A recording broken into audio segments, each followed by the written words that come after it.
Hello, I'm Isaac Hayes III, founder and CEO of Fanbase. Listen to what I'm about to tell you. The window to invest in Fanbase is closing. We've raised over $10.6 million of our $17 million goal. That means there's room for less than 6,370 people to invest in Fanbase for the average amount. The minimum to invest in Fanbase right now is $399. That makes you an owner in Fanbase today. Go to startengine.com/fanbase to invest. Why? Because current social apps have taken advantage of users for far too long, with content suppression, shadow banning, harmful racist content, and no real tools for monetization and equity. Fanbase has over 1.4 million users and counting, allowing anyone to reach all their following and monetize their content from day one. Social media is the new TV, and whoever owns the apps that distribute that content have the opportunity to own potential billion-dollar companies. While big platforms with uncertain futures are failing to serve their users, Fanbase is stepping up to fill the gap. Don't wait until it's too late. Invest now, invest for yourself and your future. Go to startengine.com/fanbase and own the next generation of social media.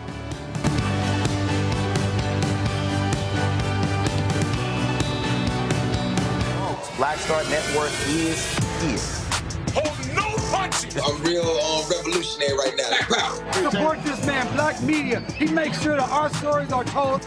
Thank you for being the voice of Black America, Roland. Stay black. I love y'all. All momentum we have now, we have to keep this going. The video looks phenomenal. See, this difference between Black Star Network and Black-owned media and something like CNN. You can't be Black-owned media and be scared. It's time to be smart.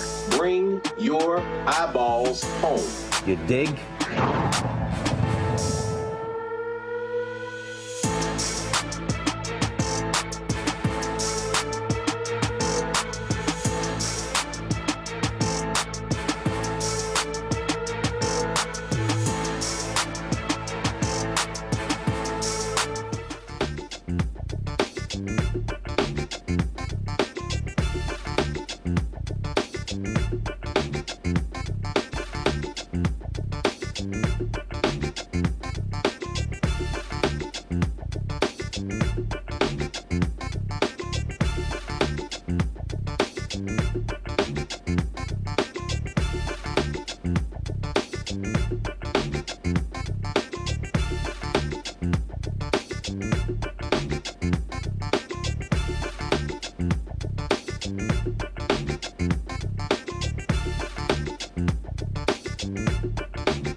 Hey, folks, today's Tuesday, August 5th, 2025, coming up on Roland Martin Unfiltered, streaming live on the Black Star Network. We'll talk with one of the two African Americans in the Dallas-Fort Worth area who Republicans want to force out of Congress. That's Congressman Marc Veasey. Also, we'll talk with Texas House Representative Senfronia Thompson, the longest-serving member of the Texas House in history. We'll talk about the Republicans and their racist maps, their racist gerrymandering, and how they want to increase white representation in Congress. Also, an idiot, a true idiot, the senator from Texas, John Cornyn, sends a letter to the FBI asking them to help Republicans in Texas arrest Democrat lawmakers.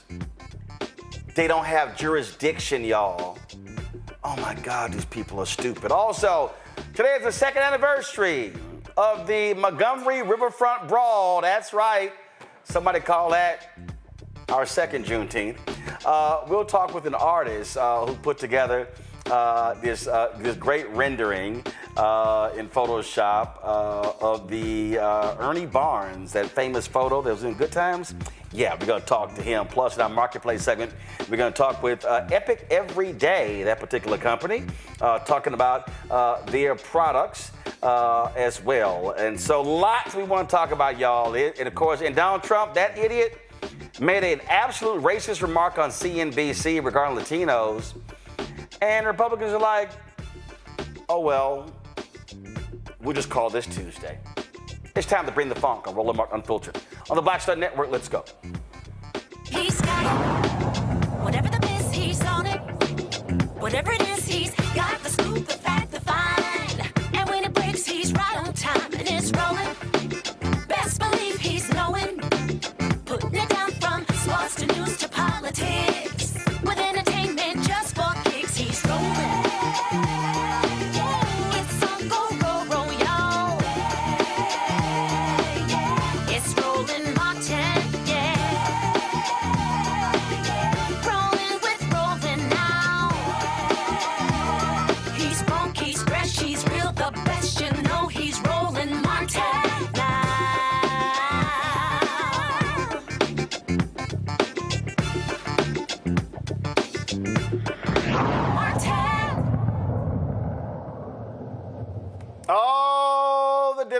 Republicans in Texas are just still so mad, upset that they don't have a quorum in the Texas House so they can pass their racist gerrymandered maps that would destroy black and brown representation in Congress. And they're arguing that, oh no, this is going to increase Hispanic voters in these districts, but that's not the point. They want to destroy four black members of Congress, Latina in Congress, and that's what their game is. And so we all know this. One of the folks who they want to pit against another African American is Congressman Marc Veasey out of Fort Worth. They want to eliminate the congressional district, his district in Fort Worth. And they want to basically force him to run against Congresswoman Jasmine Crockett. In Houston, they want to they literally moved the district, so where Congressman Al Green now lives, they basically moved where he lives into the 18th Congressional District. That, of course, is empty as a result of the death of Congressman Sylvester Turner after the death of Congresswoman Sheila Jackson Lee. And so all these shenanigans are going on, and Congressman Veasey joins us right now, along with the longest-serving member of the Texas House, Representative Senfronia Thompson. Glad to have both of you here. Let me first start with you. Congressman Veasey. I mean, it has been hysterical to watch the Republicans go, oh, no. This has nothing to do with Trump's letter, but in the governor's actual call for special session, he mentions the unconstitutional aspect of the districts. Oh, no, it's political gerrymandering. So they're now all trying to figure out what language to use because the facts are it's racist gerrymandering, and they know that's illegal. Right. They know it's racial gerrymandering and it's illegal, and they're lying, right? Like, they are blatantly lying. They said just a few months ago, and when the districts were drawn back in 2021, that they were, quote, drawn to be race blind. As you know, we have not had a majority in the Texas Senate or the Texas House in almost 20 years. And so the Republicans are the ones that have been drawing these maps for the last 2 decades. And so the fact that they're saying that this is about politics is a bunch of bullshit. This is all about race. And you can tell by the way that they drew these lines, like you said, how they basically gutted the black community in Fort Worth. And you used to live in DFW, so you know the difference between Tarrant County and Dallas County. But they have really just eliminated black representation in Tarrant County altogether and packed Congresswoman Crockett's district. And, of course, the number that they did on 18 and 9,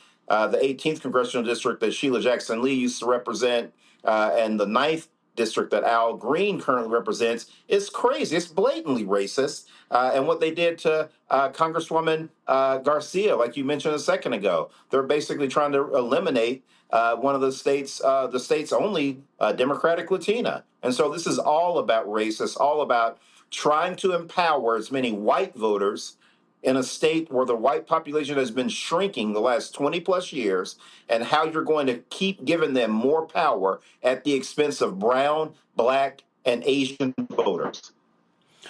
Representative Thompson, I saw one of the hearings where you said, look, I've been here a long time and I've never seen this kind of crap go on.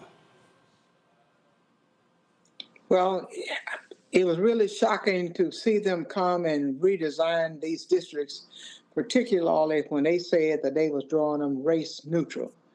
And now to see a letter come down from the United States Attorney General and says that they were discriminatory because they did use race. The Attorney General addressed that letter that was sent down on the 7th of July. And he said that, and he basically said, I'm banking my reputation on this. Those districts were not drawn with race in mind. They were drawn race neutral, racial blind. We didn't even look at race. We didn't even consider race. What we considered was political partisanship. That's what they claim that they considered. And now they want to come back and say that they are discriminatory. But what they're actually doing, and it's no secret, they're doing a very move to take black and brown power away from them. Mm-hmm. Because look at the districts that they are taking. They're taking black and brown districts. And they're making sure that they can go in and create white districts, where they said, well, you know, they have an opportunity to vote for the person of their choice. They are voting for the person of their choice right now because they feel like they have a say when they can vote for a black person that is in a predominantly black area or a brown person that's in a predominantly black area. They feel like their ideas, their wishes, their desires are being heard by those particular persons. And what they're doing is they're packing and they are using racial tactics to discriminate against the minority community. And yet, we represent the majority of the population. If you add the black, brown, and Asian together, we're about 60% or more of the population within the state of Texas. About 60-some%. And yet, they want to take 82% of the congressional districts. And we represent 60-some% of the population. Well, Representative Thompson, I've been laughing because the governor files this lawsuit and he goes to the Supreme Court of Texas. And then let me go ahead and read this here. What is at stake here? Nothing less than the future of Texas. If a small fraction of recalcitrant lawmakers choose to run out the clock today, they can do so for any and every regular or special session, potentially bankrupting the state in an attempt to get their way. That means every state budget could be held hostage until the whims of a small fraction of legislators is satisfied. It doesn't have to be that way. The rarely used writ quo warranto exists to solve rare problems such as this. Okay, Representative Thompson, here's why I think this is laughable. Well, he talks about what he's going to get the Attorney General to do, and we all know that the Attorney General's opinions are advisory. Right. He's the lawyer for the state. And he's to advise. He is to give. He serves in an advisory capacity, and in those capacities where he needs to sue. We have not done anything that would give him the right to remove us from office. The First Amendment, the Article 1 of the Constitution, gives us the right to protect and make a decision regarding our constituents, and we also have the right of free speech. And us leaving and not giving them a cord is a right of free speech. And that is a right that's supposed to be guaranteed of every citizen. And the 13th and 14th Amendment eliminated the 2/3 rule. So we have full-fledged citizenship as citizens of the United States of America and not the 2/3 rule existing anymore. In addition to that, I don't think those happen to be civil matters. And civil matters don't mean that you implement criminal tactics in order to implement a civil matter. And he'll have to go to court and go to every district that we live in to file those lawsuits. So I can just imagine how many lawsuits, if they were going to be filed, they would be filed and how long the courts are going to be tied up. But let me tell you where I really place the blame. I place the blame on Chief Justice Roberts of the United States Supreme Court. Mm-hmm. I placed it back starting in 2013 in a case called Shelby. The Shelby case, when we had pre-clearance, I placed the blame on him.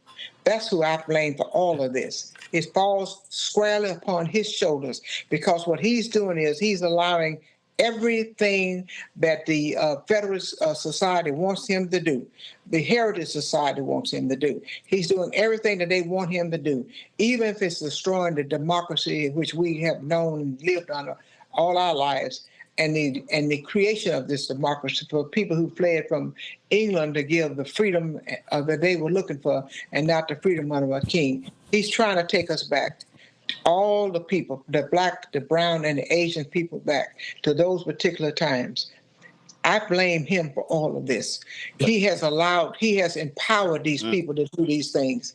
And he has used the Supreme Court abusively rather than in a legal capacity. He's abused his power as Chief Justice of the United States Supreme Court. And the millions that he has following him on Supreme Court is just disgraceful.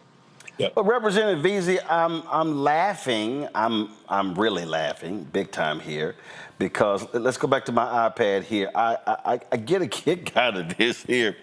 The governor says the court's decision will determine if only 1/3 of the legislature can dictate the outcome for 100% of Texans. You're in Congress. Last I checked, because in the same thing he talks about, holding up the budget. Last I checked, doesn't the Freedom Caucus do that? I mean, the reality is numbers are numbers. In the case of Congress, you need 218. And so the Freedom Caucus says, yeah, we're not going to support this. We ain't going to support this bill. And then they don't. And then they hold everything up, and then they get what they want. And again, I go back to he goes right here, so they can attempt to get their way. That's called politics. And so now in the case here, the law is a law. It just simply says you need a quorum. Yeah. I haven't seen anything anywhere that says that members actually have to show up. This is literally a tool that's rarely used, but it goes back to 1870 in Texas. Right. That's right.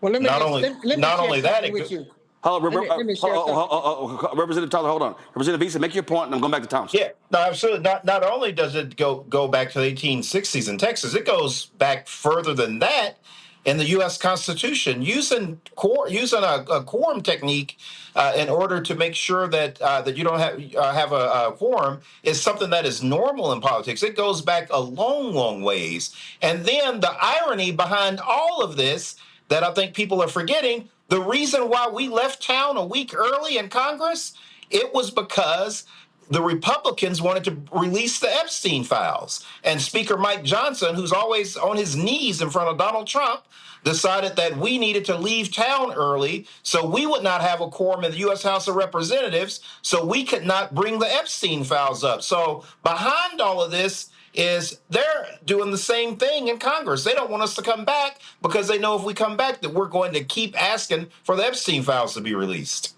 Representative Thompson, go ahead. I think he's covered what I wanted to cover. Thank you. I mean, this is just, again, and you know, all the histrionics, I'm going to have them arrested. What do y'all make of, guys, what do y'all make? What do you make of one of the two Texas senators, John Cornyn, who sends this idiotic letter? He sends an idiotic letter to the FBI requesting their help with arresting Democratic members. I write to encourage the Federal investigation to take any appropriate steps to aid in Texas state law enforcement efforts to locate or arrest potential lawbreakers who have fled the state for a maneuver to avoid legislative responsibilities on August 3rd, 2025. Congressman, give me a break.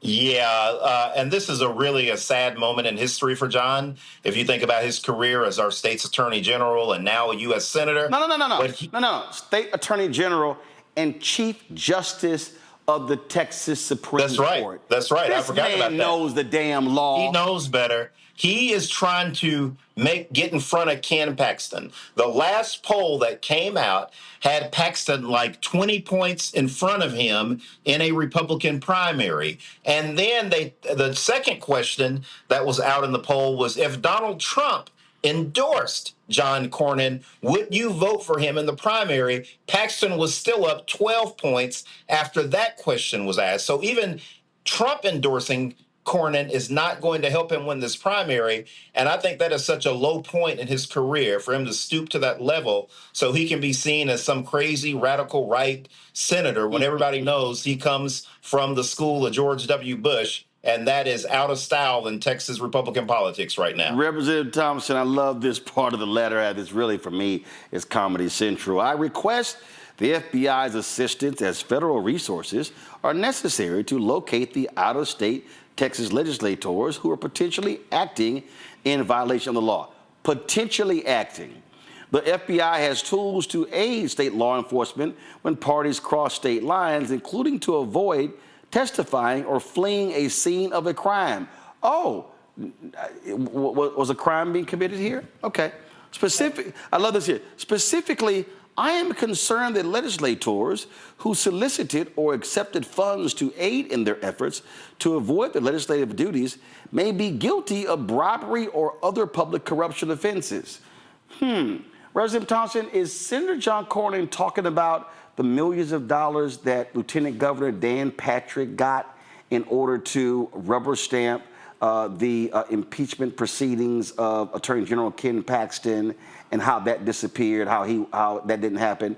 Or was it the millions that Governor Greg Abbott got for his sham school choice bill? I would probably say those two things were bribery.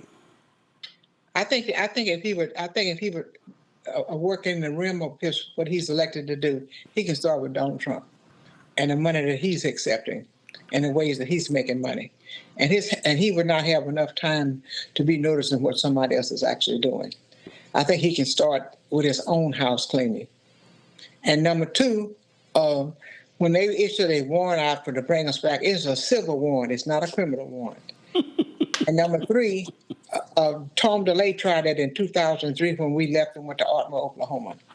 He wanted to send the FBI and pick us up and bring us back to Texas, and they did not get involved, and that was a Republican administration during that time as well. These are civil warrants and not criminal warrants, and they don't have to look for me. I tell them where I am, and I can send them a map and driving direction, and everything. They can locate me real well.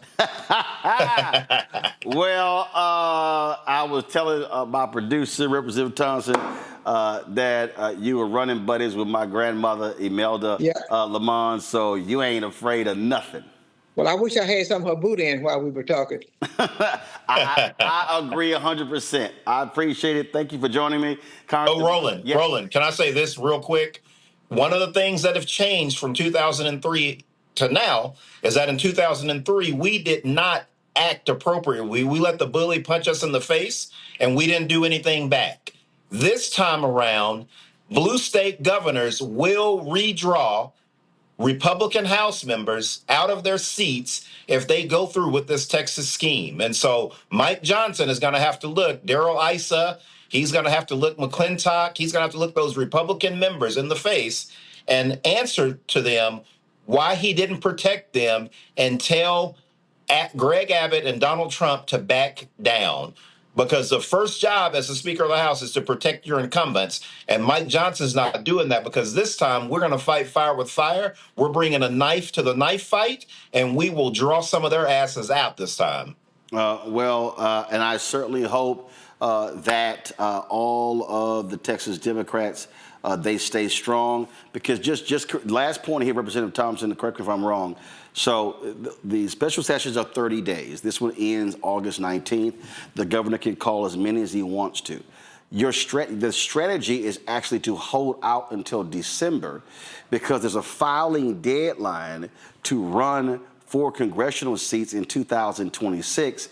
And we know the Supreme Court has a precedent that says that they don't make any, well, first of all, let's be clear that they could change that if they want, and they might very well do it. But typically, they freeze maps in place, even if a lower court has ruled them unconstitutional, because they say it is too disruptive to the voters, and there's not enough time to actually get these things done. So is that the strategy? I really don't know what the strategy is, because I do know that they can move the primary date.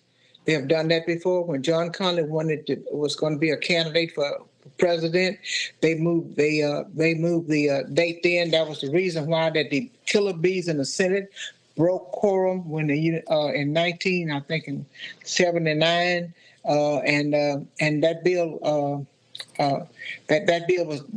was dismissed. But this does not prevent them from moving the primary date. But there is a certain amount of time, Representative Veasey, that has to be. It is a certain amount of time. But notification, things like that. I think like they need to be able to have this done by mid-December. That's right. In order for it to be ready for the March primary. But if they have to, because they have moved the primary before. I've seen primaries. That's a great point. That's a great point there. All right, we appreciate it. Thanks a lot. Thanks, Roland. All right, folks, going to a break. We'll be right back. On the second anniversary of the Montgomery Riverfront Brawl. Y'all know, somebody, Essence had a photo, they call it Chair-teenth. That's what they called it. That's why I'm rocking my hashtag Team Whip That Ass shirt. You're watching Roland Martin Unfiltered on the Black Star Network.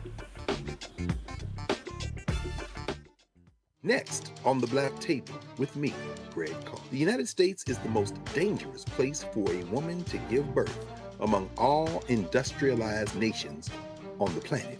Think about that for a second.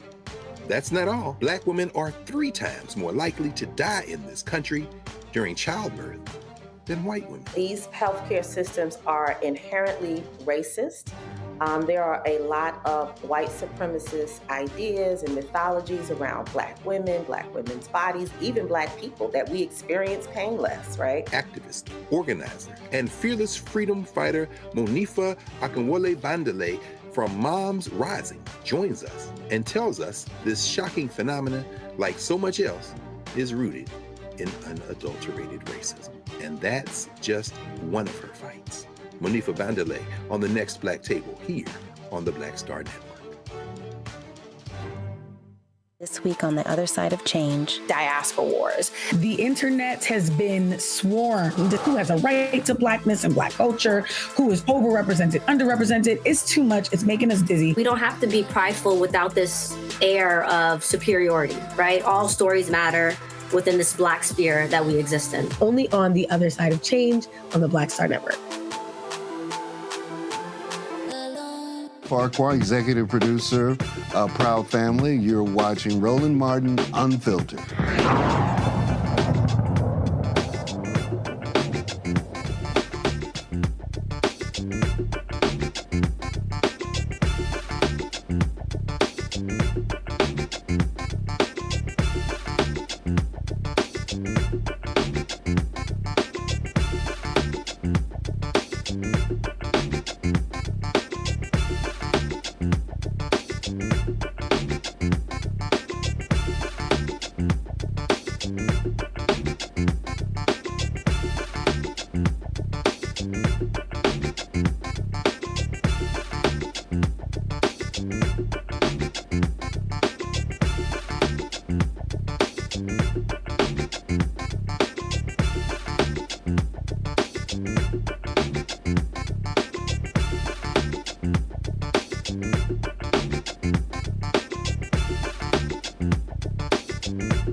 All right, folks, so it's important for us just to give you an understanding when we talk about these maps. And so you're dealing with the current map right here. This is the current map. And so you see all the different districts here. So this is in Dallas-Fort Worth, okay? And so I just want you to look at what they're doing here, how they are parsing different parts of various districts. So, for instance, Congresswoman Jasmine Crockett represents the 30th Congressional District, okay? And so you see right here, this is the 30th, this is the 30th right here, okay? You see how the 30th looks. Now, all of a sudden, let's go over here. Now look how the 30th looks. You see how they put in that 33rd. You see how they grab portions of her district and how they change this. And so look over here. Look at this congressional district right here. You see the orange right here? And now you see how this is current, how they have it here, then coming down here, And then now you see how they changed it over here. So you see, again, how they're sitting here, how they're grabbing neighborhoods and how they're sitting here, moving all the pieces on the board around, grabbing pieces from this district and that district and that district to sort of cobble together the district. Same thing when you look at the current right here. So you look at is that the fifth? You should look at the slight purple right here. And so look at this here. You see that particular district. You see how in the 32nd is right next to it, but all of a sudden it looks different over here. And so this is how they've been playing with the maps. Now give me the statewide map. Let's see the statewide map. All right, so you can understand what they're trying to do in the entire state. So this is just Dallas-Fort Worth. So what they looked at 3 areas: Dallas-Fort Worth, Houston, and they looked at the Austin area. And so again, this right here is the current map. And so you see how the map looks. And so you're looking at the various counties. There are 254 counties that are in Texas, 254 counties. And so you see how it's all separated. But then all of a sudden, you go over here. And now when you look at this map right here, you see how the purple district changes, how all those other different, now you see out there West Texas, look, ain't no change in West Texas. And so the purple right here, the yellow right here, that's Amarillo and the Panhandle, but all the changes come right here. All the changes all up in here. Now we're talking Dallas-Fort Worth. Now we're going all the way down. Now we're talking about going East Texas, Houston, all these areas down here. You don't see much change down here in South Texas. You see some, okay, because you look over here, the current map, you see right here, this down here, and all the way down here in South Texas, you see right down here, that's South Texas, and you see how there's a change here. What they've done is they've given some of that South Texas district up to some of these purple seats right here that are in West Texas. And so this is what they're trying to do in order to reconfigure. Now, again, what did they all say? They said when they drew this map right here, this is the current map, they literally said, oh no, race had nothing to do with it. Nothing to do with it. They're actually being sued in court. Right now, Texas is defending this map, saying race was not involved. But the Trump Department of Justice sends a letter saying, oh, districts are unconstitutional, these coalition districts. So Abbott goes, okay, we got to change them. You can't have it both ways. You can't be in court defending the maps by saying race wasn't involved, but now you're redrawing them because Trump said race was involved. Let's bring in my panel right here. Glad to have all 3 of them here. Introducing them. Help pull all 3 up, please.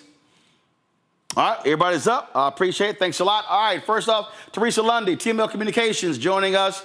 Teresa, of course, is out of Philadelphia. Glad to have her here. Dr. Mustafa Santiago Ali, former senior advisor for environmental justice at the EPA. He also joins us from Washington, D.C. Glad to have my frat brother here as well. Also joining us on the show, Dr. Zachary Kirk, educator and content creator out of Atlanta. Glad to have all 3 of y'all here. I'm just getting a kick every day out of the story changing, Mustafa. It changes. No, it's not the maps, it is the maps. Oh, it's like, no, they did it, we're doing it. Oh, they gerrymandered first, we're doing it now. Look, we know what the deal is. They're trying to kiss Donald Trump's ass, pure and simple. Yeah, that's exactly what it is. But it is also about erasure. It is about power. It is about, making sure that folks who fought for the vote, who, invested in their communities, also lose resources, because sometimes folks forget when we're talking about gerrymandering. Yeah, we're talking about the vote. We're talking about the shifting of power, but we are also talking about who's going to stand up for you when you need Medicaid, who's going to make sure that you have the resources you need for education. You can go down the laundry list of all the things that are tied to this when they begin to erase people, when they begin to extract power away from folks. So we've got that dynamic that's going on. And then, of course, they continue to kiss the ring of Donald Trump. And, what they're really doing is setting themselves up long term for democracy to no longer have the same amount of meaning that it once did. So people have to speak up. We got to continue to push. We got to continue to fight. And we got to continue to make sure that there's real justice that happens as we go through this process. You know, it's crazy, Teresa, hearing the Democrats doing this in Pennsylvania, they're doing it in New Jersey, they're doing it. Political gerrymandering has been done by both parties. I love it how they just totally ignore how Republicans gerrymandered North Carolina to take 3 congressional seats.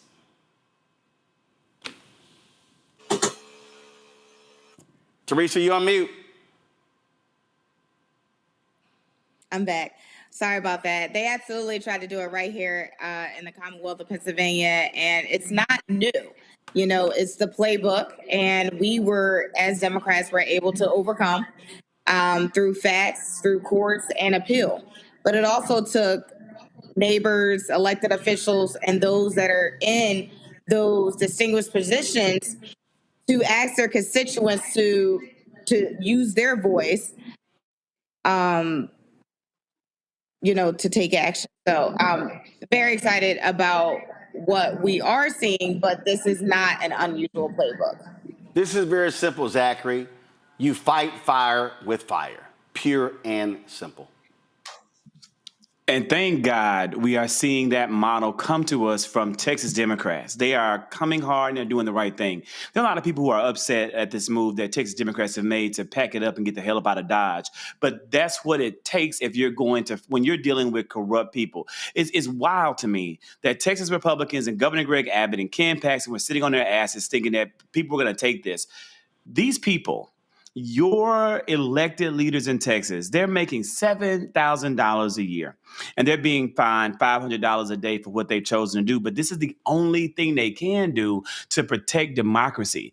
And your, you know, our representatives earlier, I think it was Representative Veasey, when he said that, you know, we've already seen this happen in Congress where Republicans shut down the process for Congress early and left because they were trying to protect a pedophile and protect the leaking and the releasing of the Epstein files, which they promised to the people. What you have happening in Texas are Democrats who are leaving and shutting down the governmental process to protect democracy. These two parties aren't the same. And we need people to see that. And I'm going to be honest with you, Roland. I need my national Democrats to see this as a model and example and start fighting back in the exact same ways. Shut the shit down. I mean, these folks here, again, I just laugh at them. I just sit here and just go, you know, we're dealing with some loudmouth individuals. And the whining and complaining to me is utterly hilarious. It's utterly hilarious, okay, how they're trying to sit and play the game, all right? And we know what's going on. And what they've done is, like, for instance, you got this right-winger, Michael Quinn Sullivan. He goes, you know what really bugs the Democrats the most about the Texas redistricting plan? 4 of the new Republican-leaning seats are majority Hispanic. Democrats won maps that suppress Hispanic voting strength in favor of white leftists. Here's why Michael Quinn Sullivan is full of shit, y'all. In the last 2 censuses, Texas's population increased because of Latinos and Hispanics. And you know what the Republicans did? They created white districts. Yep, that's what they created. And here's what poor little Michael Quinn Sullivan, and just so y'all know, he is the right wing. First of all, I despise the fact that he's a Texas A&M Aggie. That's pathetic. But he's also the publisher of Texas Scorecard. This right wing, come on, show it, please, come on. This right wing publication, that's what he is. This right wing publication, and so what they're all about is they're all about hardcore right wing. Well, let's be clear. Majority of Hispanics in Texas don't vote Republican. They still vote Democrat. That's a fact, Teresa. It's a fact.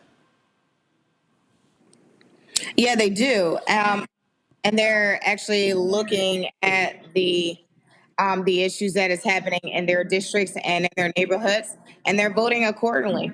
You know, I think, you know, the Republicans are really stressed about their numbers. So what they're doing is that they can't change how their voting is going to happen because they haven't delivered for the folks that voted for them and for the folks that they say they're actually serving.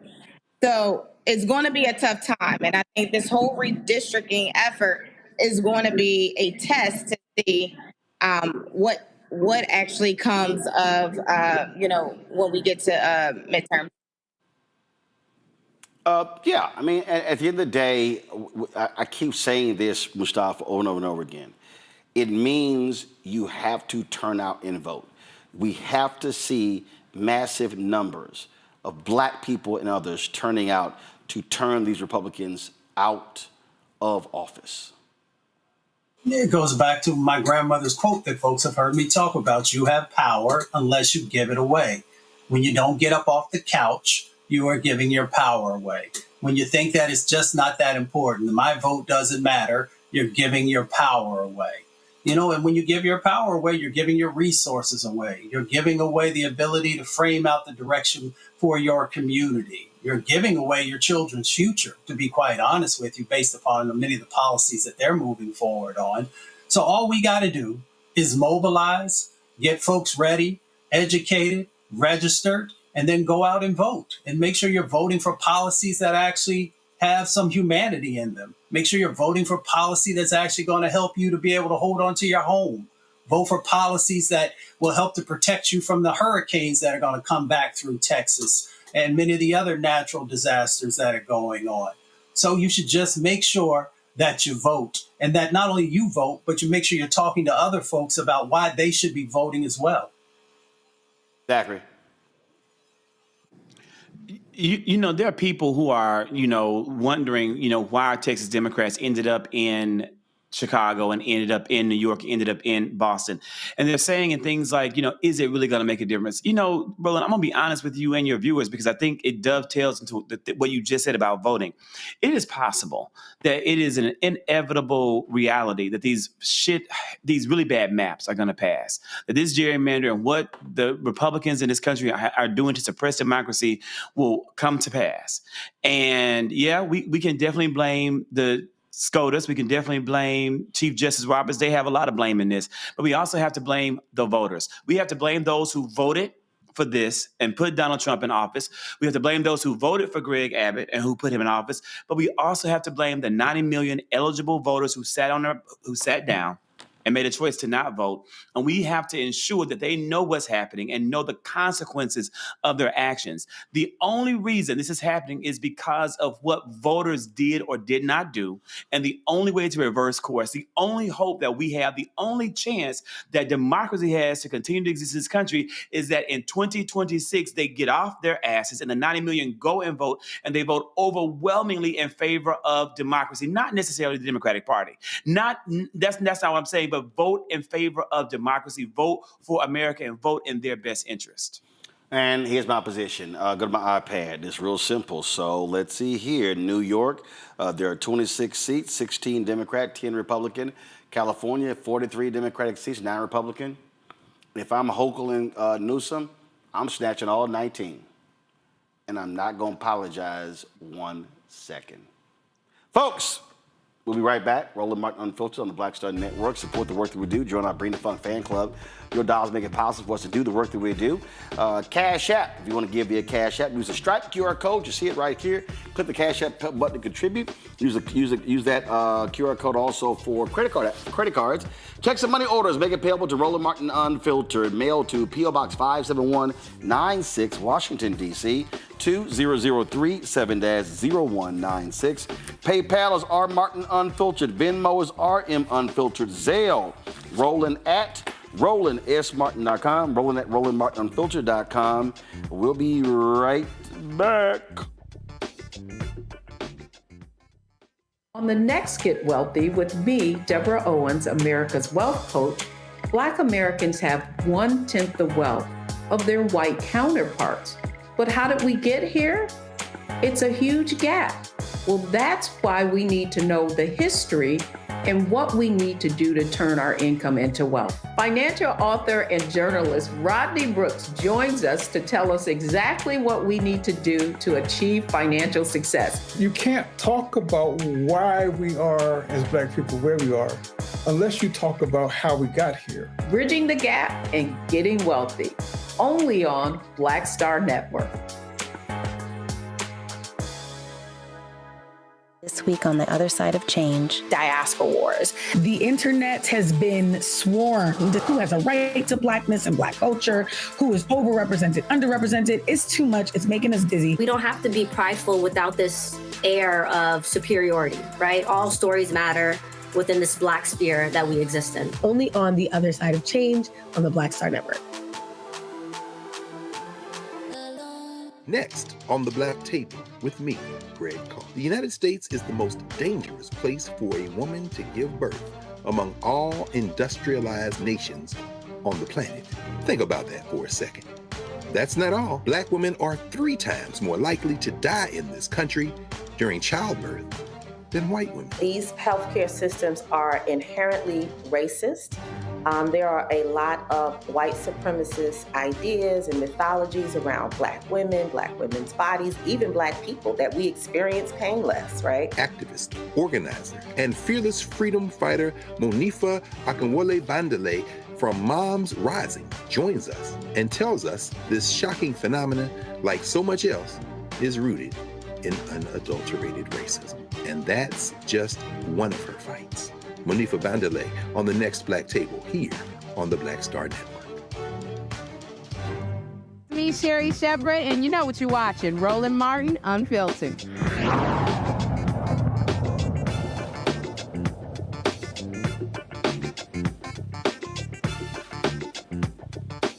Folks, Democrats are still in Chicago, and they were joined today by Ken Martin, the chair of the Democratic National Committee. He called out the twice impeached, criminally convicted con man in chief Donald Trump for his blatant racist power grab. I want to thank Governor Pritzker, of course, Lieutenant Governor Stratton, and Chairwoman Hernandez. Most importantly, I want to thank the patriots behind me. You know, patriotism means standing up for our Constitution in this time when it's under assault from people throughout this country, including our President of the United States. Let me tell you something, though. You heard it from the governor. Democrats are fighting back. We're not rolling over. And I've been saying to these Texas Republicans, if you want a showdown, well, you're going to get a showdown. And here it is right now here in Illinois. Unlike Texas Republicans who held just one hearing on flood response, but 8 hearings on rigging maps, Texas Democrats are doing their damn jobs. They're standing up for the Constitution. They're standing up for the democracy. They're standing up for the voices of their constituents. There is nothing more American than calling out corruption, blasting bullies who seek to harm others, and defending democracy and the will of the voters. We are here on the eve of the 60th anniversary of the Voting Rights Act to once again stand up for fairness and justice. Because just as the icons of the civil rights movement marched, protested, and got into good trouble, just as Dr. King and Fannie Lou Hamer and John Lewis fought to ensure that Americans could access the ballot regardless of the color of their skin, so too are these courageous Texas House Democrats standing up and fighting back against a racial gerrymandering scheme to disenfranchise black and Latino voters, all to desperately hold on to Congress in the midterms. I am here because the DNC is standing shoulder to shoulder with them every single step of the way. And let me tell you something. We are supporting them not because it's a political fight, although it is, not because it's a necessary fight, although it is. We are supporting them because this is a moral fight, a fight worth fighting with every tool at our disposal. A fight for the fundamental value that voters should get to choose their leaders, not the other way around. Now, our message today is simple. It didn't have to be this way. It did not have to be this way. But Governor Greg Abbott, he could have simply picked up his pen to directly support individuals and families affected by the devastating floods in Kerr County. He didn't. He could have said no to Donald Trump and refused to redraw the electoral map in Texas. He didn't. It's clear that Republicans would rather play politics with our elections than support flood victims. They'd rather cheat than try to campaign on their failing record, a failing record which, by the way, includes voting for Trump's budget bill, which rips away health care for up to 1.7 million Texans. Republicans are running scared that voting for this monstrosity will make them lose their majority, and it certainly will. which is why they're trying to disenfranchise Texas voters by packing and cracking them into districts to dilute their voting power, a clear and blatant violation of the Voting Rights Act. Now, I want to be very clear about this. The Trump-Abbott gerrymander is a test case for the rest of the country. What Republicans are trying to do in Texas is a model for other red states to lie, cheat, and steal their way to victory. They don't give a damn about the will of voters or their needs. In fact, they'd rather bend the knee to Donald Trump in Washington, D.C. than advocate for Texas. It's insulting, it's shameful, and it's wrong. And as I've said, Democrats are going to fight this tooth and nail, and until the will of the voters is respected. This is not the Democratic Party of your grandfather, which would bring a pencil to the knife fight. This is a new Democratic Party. We're bringing a knife to a knife fight, and we are going to fight fire with fire. We cannot, we will not let Republicans succeed in their efforts to gerrymander the map and tilt the election in their favor. I want to thank all of those who are here in solidarity with our brothers and sisters in the Texas House Democratic Caucus who have broken quorum to prevent this illegal Republican gerrymander from going through. And with that, it is my great honor to introduce one of those brave patriots, true patriots. Here, of course, because Texas House Democrats are demonstrating what it means to fight for the preservation of our constitutional republic. Donald Trump, Governor Abbott, Texas Republicans, well, they know that they're headed toward a loss of the Congress in 2026. They're afraid, and they should be. Because when you try to tear health care away from veterans and seniors, from children and people with disabilities, when you raise tariff taxes on groceries and beer and automobiles, when you let poor and working class families go hungry, when you allow smokestack industries to pollute the air and remove safety standards from food producers, well, all so that you can give a massive tax break to Elon Musk and Jeff Bezos and Bill Ackman. Well, frankly, you'd better watch out. You're going to lose your elections. So they've decided that the only way to save themselves is to cheat, to change the rules in the middle of the game. And what do MAGA Republicans in Texas do when Donald Trump ignores, well, his oath of office and theirs, and when they're taking it upon themselves to thwart the will of the American people? Well, they say, when Donald Trump calls, they say, yes, sir, right away, sir. Happy to lick your boot, sir. When Donald Trump says jump, Greg Abbott and Ken Paxton say, how high? They don't care that they're violating the Voting Rights Act and racially gerrymandering their state. Well, they're hoping they can rob the bank and get away before anyone notices. Texas Republicans are trying to diminish the voting power of their own constituents, and in doing so, diminish the rights of Illinoisans and all Americans. Texas House Democrats are putting their lives on hold and their livelihoods at risk because they don't want to live in a country where the president rigs elections for his side. That's not democracy. That's not America. To be in public office right now is to constantly ask yourself, how do I make sure that we're standing on the right side of history? Well, there's a simple answer. The wrong side of history will always tell you to be afraid. And the right side of history will always expect you to be courageous. Texas House Democrats are leading the way in choosing courage and country over politics and party. That's what it means to fight for what's right. And I love this country, too. And I love it so much that I'm going to fight for it, too, right alongside my heroes, the Texas House Democrats. So the state of Illinois is proud to stand side by side with these brave Texas Democrats, heroes in the battle to save our democracy. You know, Zachary, what really drives these Republicans crazy is the fact that Governor J.B. Pritzker of Illinois is a billionaire. And he could fund this whole thing through December. And they're pissed off because they're usually the ones whose billionaires are funding their stuff. What say you, Elon Musk? Elon Musk is still sitting somewhere angry and upset and pouting and only giving resources when he's being threatened with the risk of deportation. Okay, because he's probably just as here without the appropriate credentials to be here. Like that's where he is, somewhere pouting about it. Governor Pritzker is a role model and he is doing the right work. We have a number of Democratic governors who are out there and who are talking to the game, but Pritzker is backing up the talk with some action. And that's what I'm looking for in a future leader of the party as a whole. And I also want to say a huge shout out to Chairman Ken Martin. You know, this man had a tough election to become the DNC chair. He served under Jamie Harrison, and he has had very few missteps in his current role. He's done an amazing job from standing up to very small men with loud mouths like, what's little skinny man? David Hogg. Little Duke. Look, that was my man, David Duke. David Hogg was a mental lapse. Yeah, David Hogg, not David Duke, but David Duke Hogg. Yeah, he stood up, did the right thing, and he's doing it again. He's present, he's visible, he's on the ground.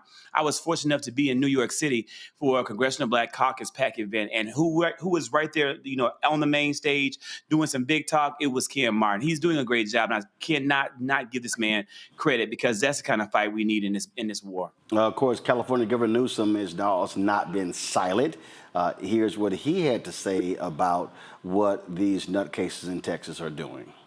But it's done in response to the existential realities that we're now facing. Things have changed. Facts have changed. So we must change. I think it's in the spirit of, Lincoln's infamous second inaugural. We have to disenthrall ourselves so we can save this country. We've got to think anew. We've got to act anew. Things have changed. We're reacting to that change. They've triggered this response, and we're not going to roll over. And we're going to fight fire with fire. But we're going to do so not just punching with the weight of the fourth largest economy, the most populous state in our union, the size of 21 state populations combined, but we also will punch above our weight in terms of the impact of what we're doing. And I think that should be absorbed by those in the Texas delegation. Whatever they are doing will be neutered here in the state of California. And they will pay that price. And we believe public opinion is with our approach. And I appreciate the growing recognition in other states of other governors of like mind and the people of this country recognizing what's at stake. These folks don't play by the rules. If they can't win playing the game with the existing set of rules, they'll change the rules. That's what Donald Trump has done. He's dialing for seats. Familiar because he dialed for votes in the last election. Here's someone who tried to break this country, tried to light democracy on fire on January 6th. He recognizes he's going to lose in the midterms, and we have the opportunity to de facto end the Trump presidency in less than 18 months. That's what's at stake, and that's why we're putting a stake in the ground. We're not drawing lines to draw lines. We're holding the line on democracy, on the rule of law, co-equal branches of government, popular sovereignty. That's what this is about. Could you invite Texas Democrats? And Mustafa, that's what it is. They are scared to death they're going to lose the House next year. Yeah, that's exactly what it is. And, you have to evolve. You have to meet the moment. So I appreciate what Governor Newsom just shared and some of the other governors are considering doing because, we see what's playing out on the ground all across this country. Anybody who's actually spending any time out there, people are suffering right now, and it's just going to get worse if we don't have some checks and balances in place. That's the reason that we have the system, that we have in this country, the three different branches of government. There's supposed to be checks and balances that are there, but that's all out of whack right now.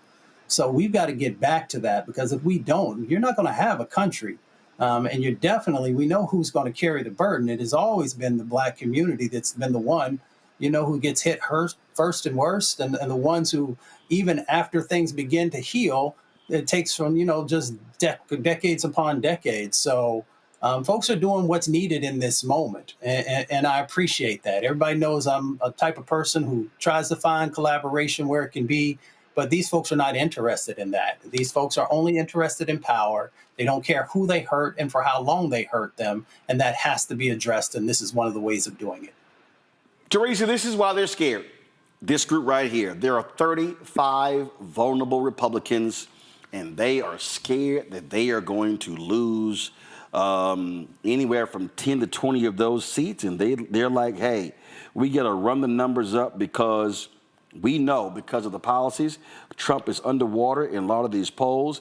People are not happy at all. And, of course, they're pissed off. They keep lying about the Epstein stuff. And so they are trying to protect these folks. That's what this is all about. These 35 vulnerable Republicans right here. I mean, there's nothing else you can do at this point. Republicans are pulling out their chess book, but it's not working. If the electeds were actually doing their job in the district, I guess we wouldn't be having this issue where they're now trying to figure out other ways to change the way the maps are being drawn and changing the economics in between. So, I think it's an interesting, way of how they're deciding to govern instead of just governing their district accordingly. But we see what the writing on the wall is, and it looks like Democrats are now stepping up a little bit more where people are appreciating the fight. Absolutely. All right, folks, hold tight 1 second. We come back. Woo, we all remember 2 years ago when the hat was tossed up in the air and it was on like Donkey Kong. Today is the second anniversary of the Montgomery Riverfront Brawl. We'll talk about that next right here on Roland Martin Unfiltered on the Black Star Network. So you see why I'm wearing today my hashtag team whip that ass shirt with a chair on the front. Back in a moment. Next on the Black Table with me, Greg Carr. The United States is the most dangerous place for a woman to give birth among all industrialized nations on the planet. Think about that for a second. That's not all. Black women are 3 times more likely to die in this country during childbirth than white women. These healthcare systems are inherently racist. There are a lot of white supremacist ideas and mythologies around Black women, Black women's bodies, even Black people that we experience painless, right? Activist, organizer, and fearless freedom fighter Monifa Akinwole Bandele from Moms Rising joins us and tells us this shocking phenomenon, like so much else, is rooted in unadulterated racism. And that's just one of her fights. Monifa Bandele on the next Black Table here on the Black Star Network. This week on the other side of change. Diaspora wars. The internet has been swarmed. Who has a right to Blackness and Black culture? Who is overrepresented, underrepresented? It's too much. It's making us dizzy. We don't have to be prideful without this air of superiority, right? All stories matter within this Black sphere that we exist in. Only on the other side of change on the Black Star Network. Hello, I'm Isaac Hayes III, founder and CEO of Fanbase. Listen to what I'm about to tell you. The window to invest in Fanbase is closing. We've raised over $10.6 million of our $17 million goal. That means there's room for less than 6,370 people to invest in Fanbase for the average amount. The minimum to invest in Fanbase right now is $399. That makes you an owner in Fanbase today. Go to startengine.com/fanbase to invest. Why? Because current social apps have taken advantage of users for far too long, with content suppression, shadow banning, harmful racist content, and no real tools for monetization and equity. Fanbase has over 1.4 million users and counting, allowing anyone to reach all their following and monetize their content from day one. Social media is the new TV, and whoever owns the apps that distribute that content have the opportunity to own potential billion-dollar companies. While big platforms with uncertain futures are failing to serve their users, Fanbase is stepping up to fill the gap. Don't wait until it's too late. Invest now, invest for yourself and your future. Go to startengine.com/fanbase and own the next generation of social media.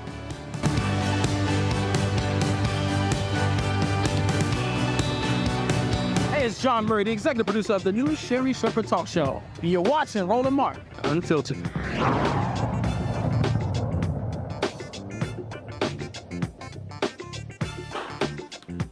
Oh, it was the mollywop heard around the world 2 years ago in Montgomery, Alabama.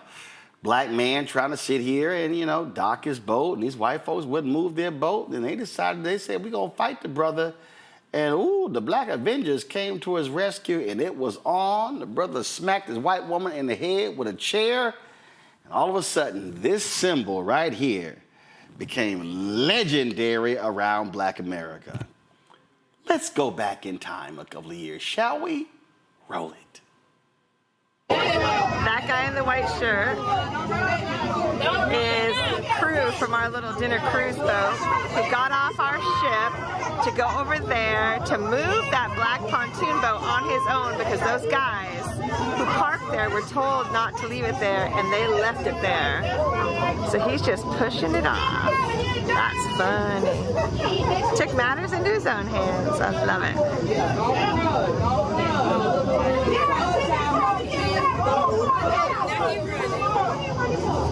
I hope the police give him a big old ticket.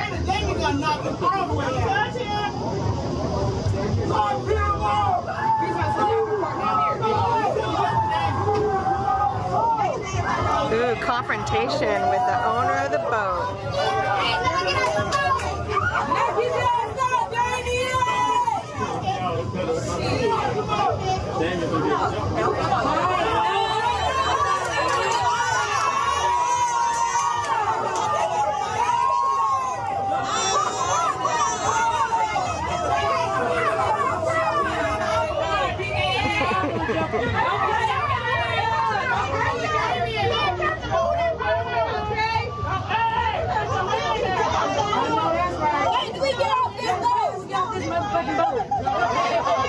Those guys are all drunk. We all got to throw your ass in this water.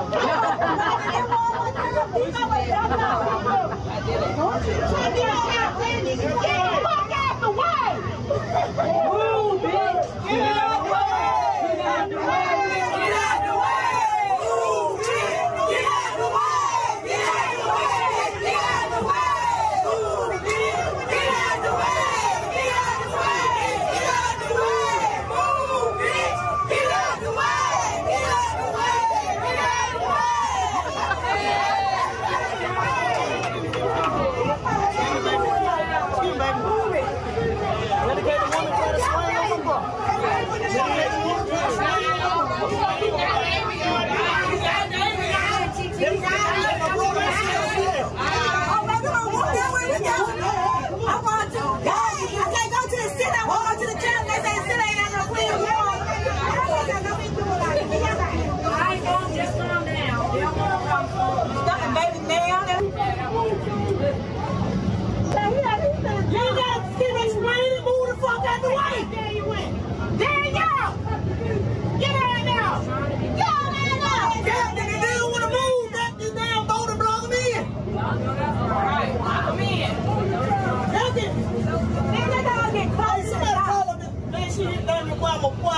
My dog, I like shit dog in here. My dog. I ain't gonna do nothing but drown and I'm gonna come in here. I'm gonna say one more substitute.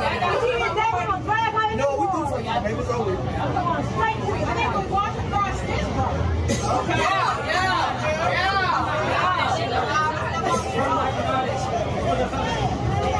Y'all gonna be part of that anyway.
Cause y'all were wrong.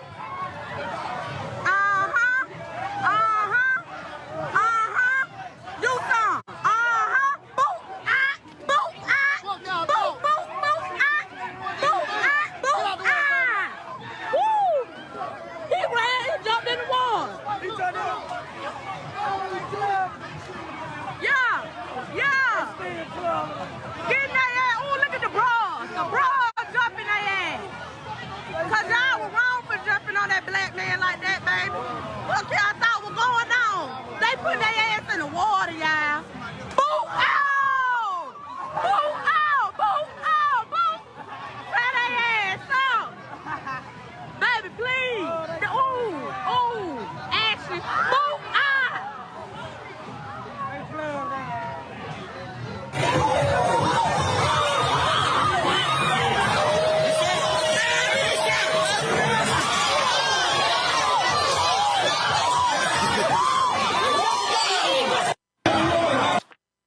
I must say, y'all, this absolutely was a flashpoint in terms of the culture.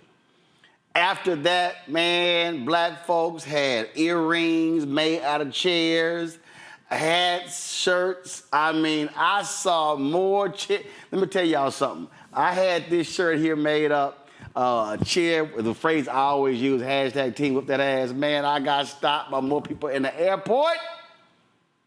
That was crazy. Then I was on social media and I saw this piece. This was a takeoff of Ernie Barnes' famous Sugar Shack painting, made famous in Good Times. It was the Photoshop was renamed the Alabama Sweet Tea Party. The artist was Premi Sterlin. He joins us right now, and so glad to have you, Premi. First of all, before we talk about it, in terms of the piece there, I mean, I don't think people really understood how so many black people were fired up to see this ass whooping take place in Montgomery. Yeah, for sure, man. I think it really did show a lot of unity within the community to, make us feel like, we could be one, we could be together, especially in a situation like that where we felt like one of our own was being attacked by, a different group. So. And the memes and everything after that, first of all, they were like, yo, the new black bat signal is throwing a hat up in the air, and folks coming. And then, of course, I said the video, somebody put the Avengers music when the brothers rolled up. I mean, and again, I mean, like, it was crazy the aftermath of when this video came out, how it was everywhere. Yeah, for sure. I think the hat being thrown up had to be one of the most iconic moments. It's something that, like, I guess, it wasn't planned on his end, but it became something that we all know now. If somebody throws their hat in the air, it was a dramatic throwing of the hat. So it's not like he took it off and threw it down. My man took it off in this dramatic throwing of the hat. So that's also made it all the more perfect. For sure, 100%. I agree. So why did you decide to put this piece together?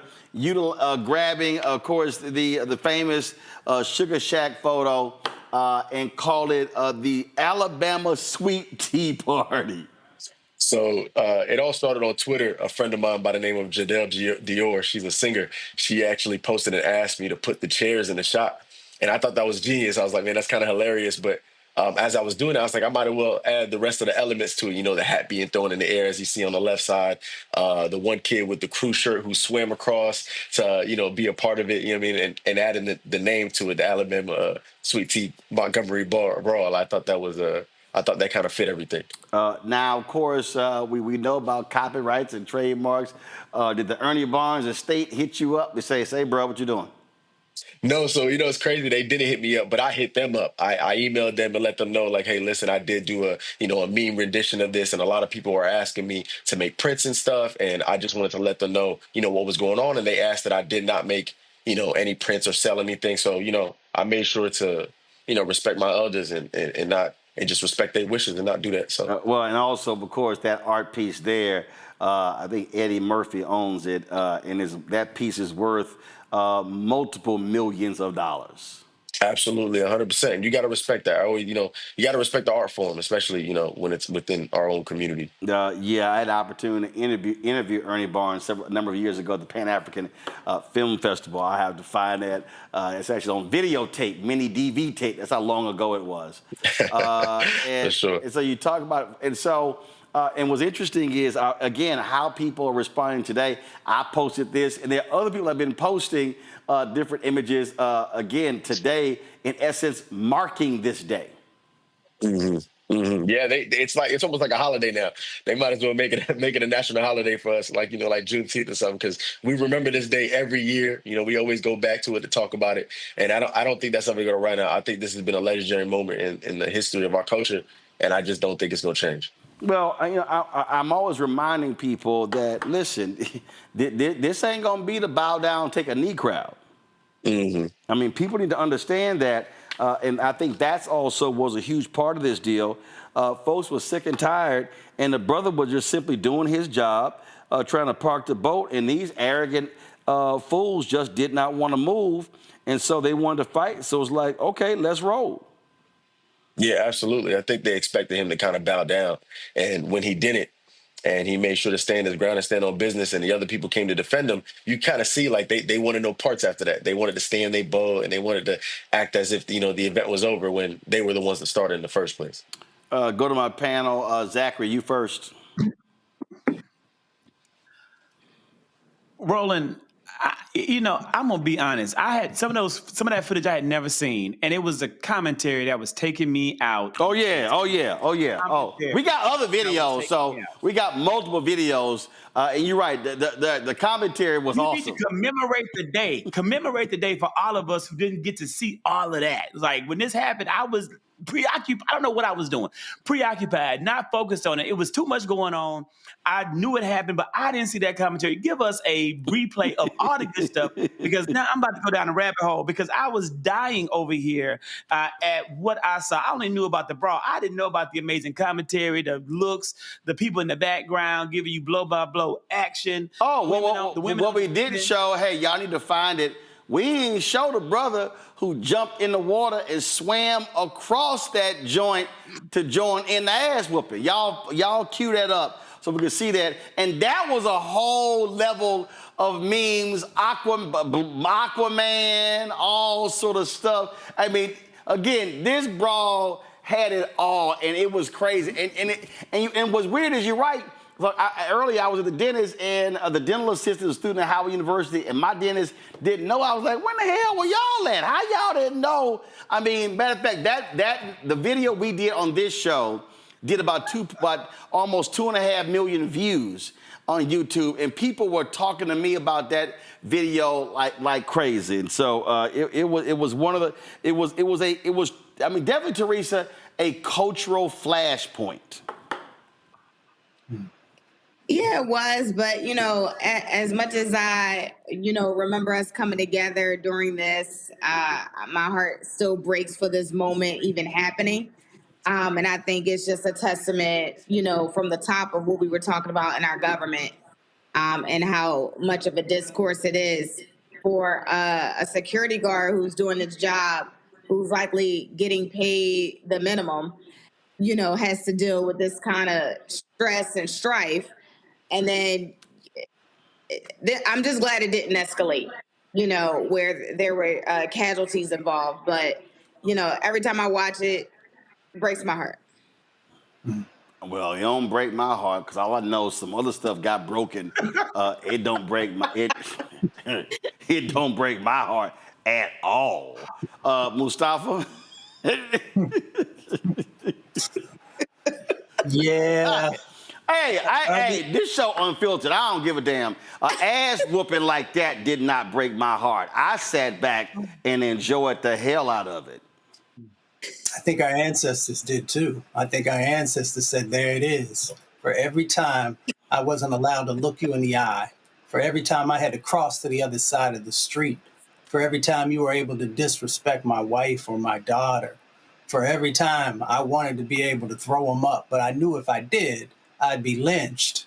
I think the ancestors said, there it is. And that's the way that I interpreted it.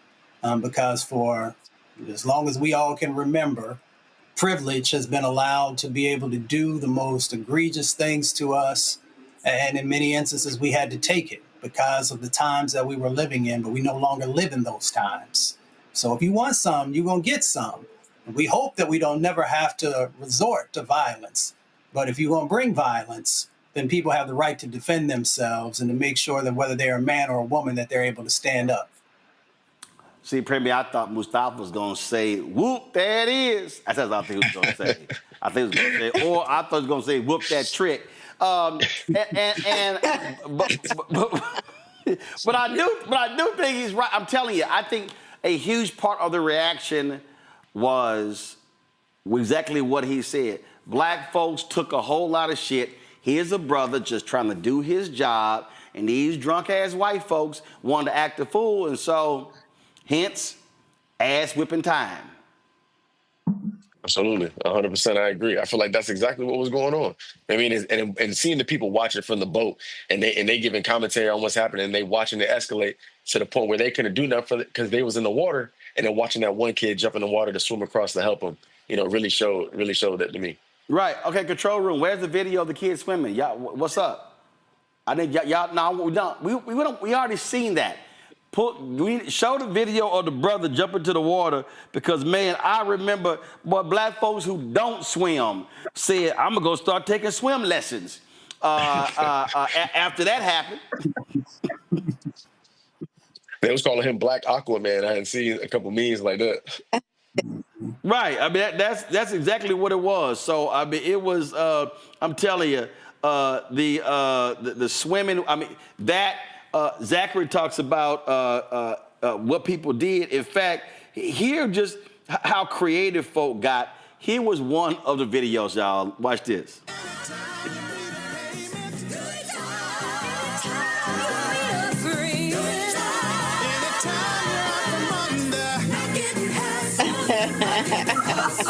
Keeping your head above water, making a way when you can.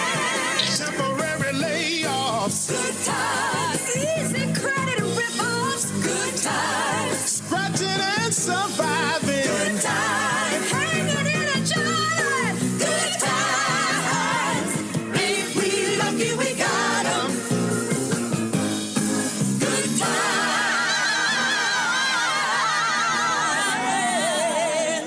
And of course, Premier, your art piece is right there at the end. It's so great to be a part of this history. To be honest, I don't really know, man. This is crazy. Absolutely crazy. All right, well, Premi, man, we appreciate you joining us. I'm glad I saw it the other day. Glad you could chat with us, and we appreciate it. Thanks a lot. Thank you. I appreciate this. All right, then. I'm telling y'all, it was crazy. The videos were, the memes were insane. Okay, they were insane. And you talk about, okay, hold up. Because Zachary talked about the commentary. Hold up, Montgomery. Matter of fact, somebody had posted Montgomery Brawl commentary.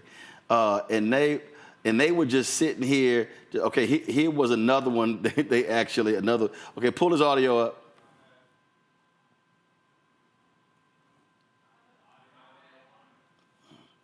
All right. So there's no audio on that one. That was another angle. There was another angle of the brawl, and folks were trying to see that one. Somebody said the full brawl from a different angle. Do we have audio on this one?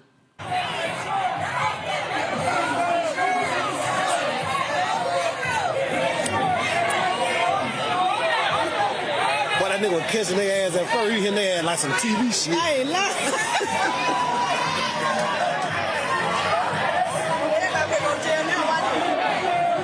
Yeah, see the other folk were...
DJ going. We got the folk talking. We got all of that.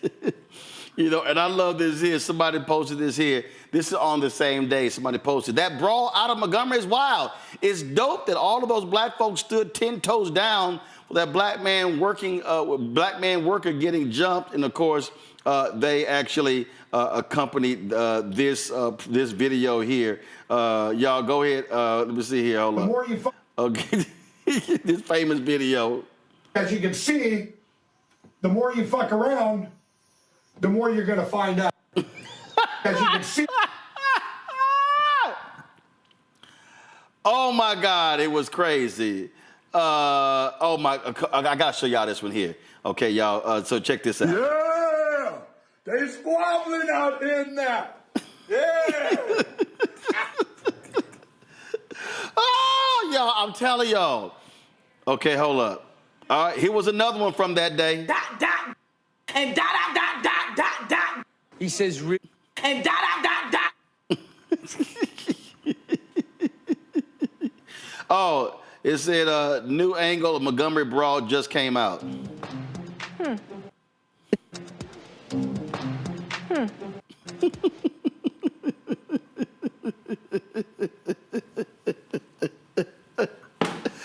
Ow! I'm sorry, Zachary. Where were you, dude? The hell were you doing? So this was 2023. I can't blame it on the election. I can't blame it on working for Kamala. So I have no clue. I remember seeing it, but there was so much happening in the world. I do not recall. Fighting for democracy, begging folks to queue up and vote for Joe Biden, a failed work that didn't happen, didn't come to fruition. So in case that won't be the story in August of 2026. This work will pay off. Then. In case anybody was wondering where the swimmer came from, here it was, y'all. He actually came off of one of the boats. Check this out, slow motion.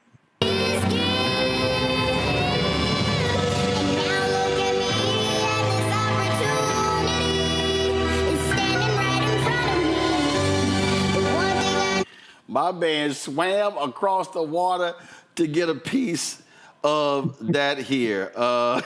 Okay, I gotta play this one. I gotta play this one here, y'all. Somebody said me watching all these Montgomery Brawl videos and commentary today. Boy, we had a time last night. Boy, we had a time last night. I'm just.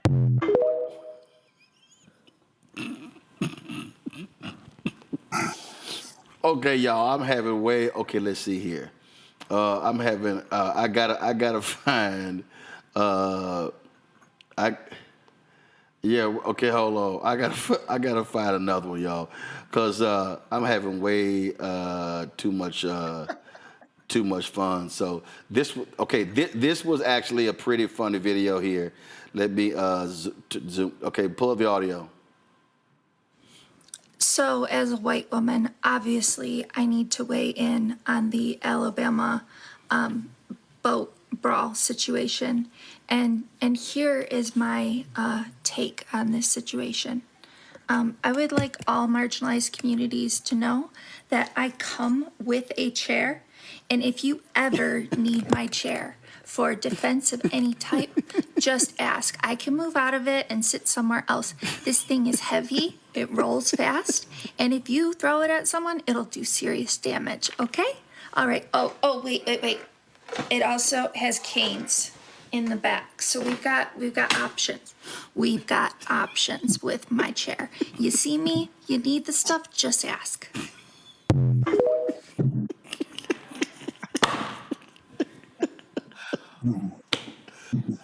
Teresa, your heart still hurt? It's broken.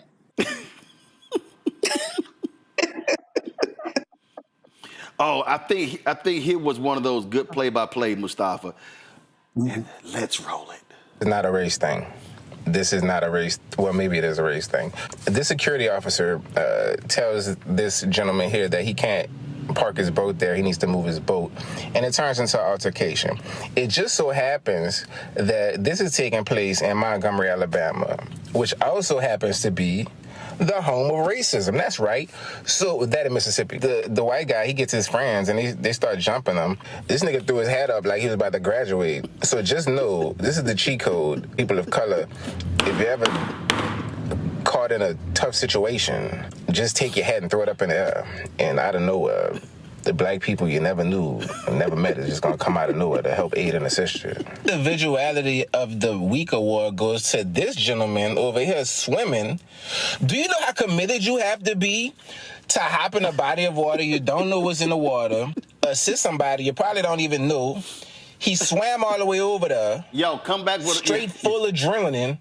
Then he get over there, soaking wet, probably 10 pounds heavier, and he ready to fight. When this transpired, this shit felt like, you know, the end of The Lion King, where Timon and Pumbaa just started just whooping all the hyenas' ass at the end. The cavalry has arrived, nigga.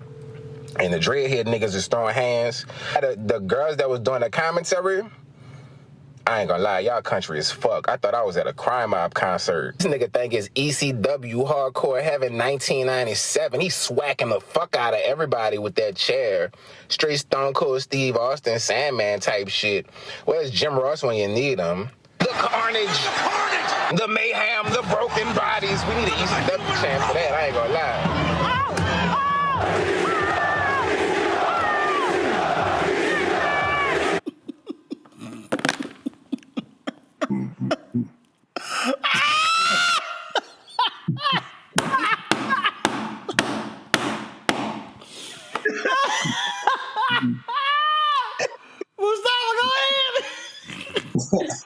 I mean, I don't know what to say, man. I feel like we done passed edibles out. No. I mean, you know what? But it's translated into black love, right? Because that was a love that we had for each other. You know, we don't know if that brother could really swim because he was dog paddling like crazy. But he said, you know what? I'm going to make sure I get to the other side. You saw brothers running down the pier, coming around the side. You probably saw people pushing that big paddle boat and saying, you better get over there quick enough because we got some things that we need to handle. So, you know, I think Teresa was also talking about, you know, in those types of moments, it would be beautiful. We can translate that to a whole bunch of different situations where we make sure that we're loving on each other and protecting each other,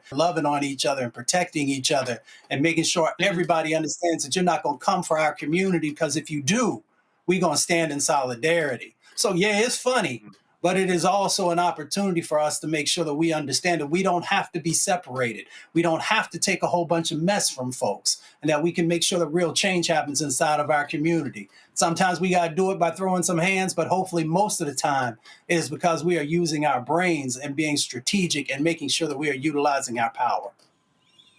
I can just dovetail on that. That's what I got. Hold on. I got one more.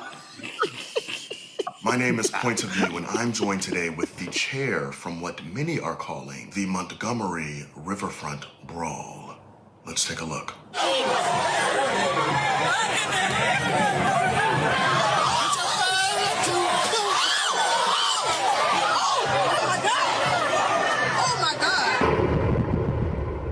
Is this you? It is. How are you today, DeMonte? Is it? I'm doing all right.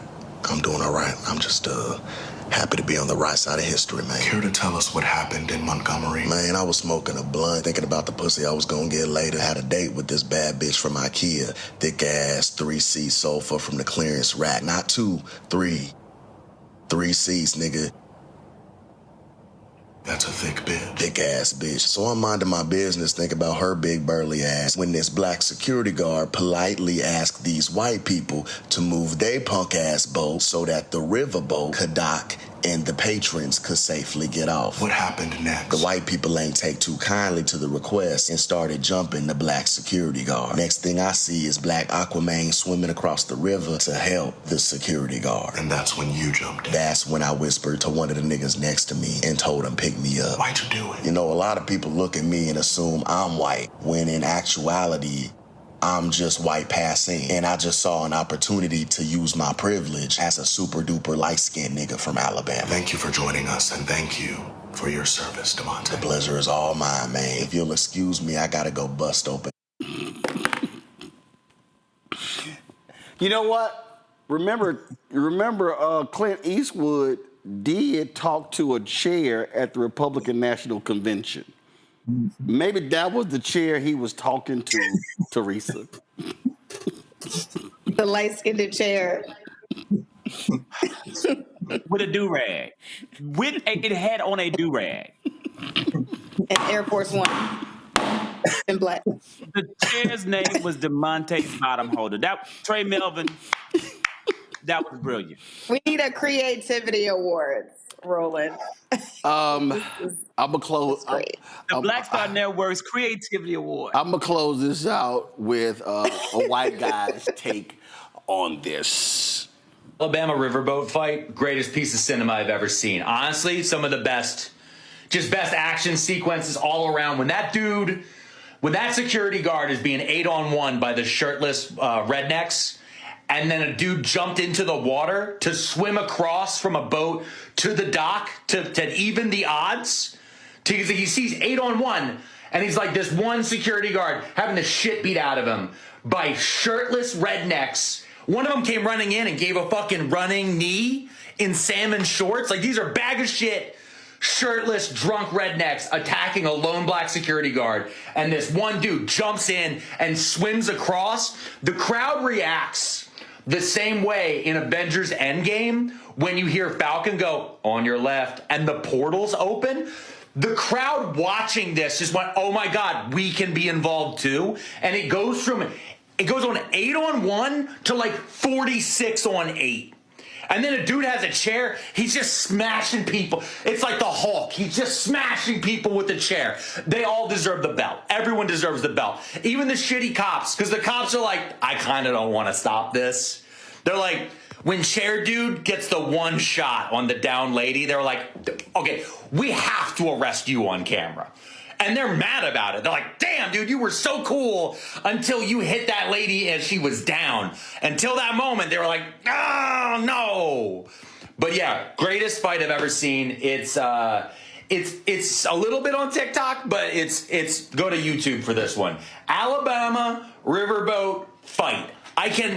There are multiple angles. So many people. And there's a DJ playing in the background the whole time. Top 10 internet, like, big old brawls I've ever seen. I loved it.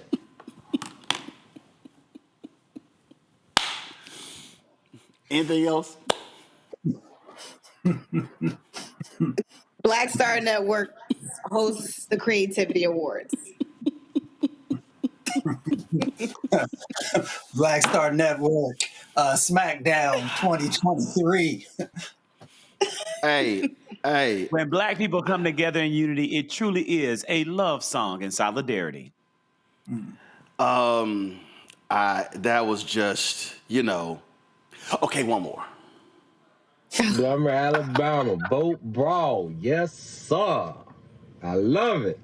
I'm just glad nobody got shot. But that white dude was wrong for trying to hit that damn older black dude. Boy, you can't be from around here. You ain't even from the area. You ain't from Millbrook, Prattville, Wetumpka, none of that. You can't be from close around here.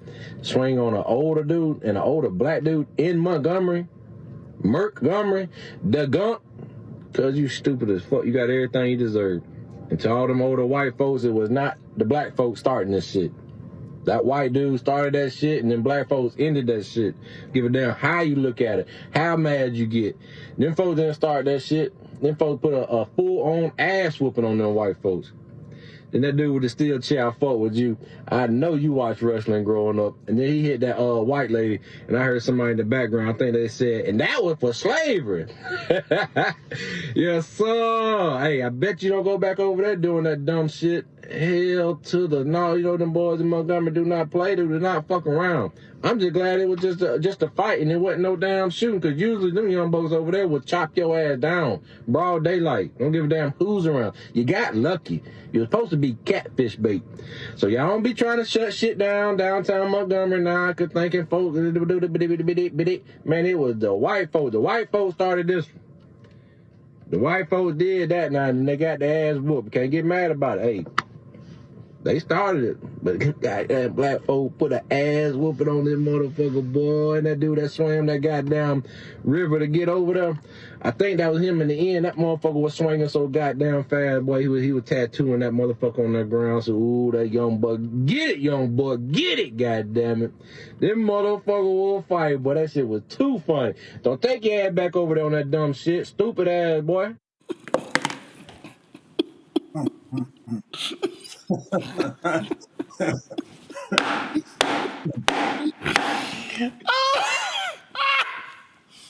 Rolling.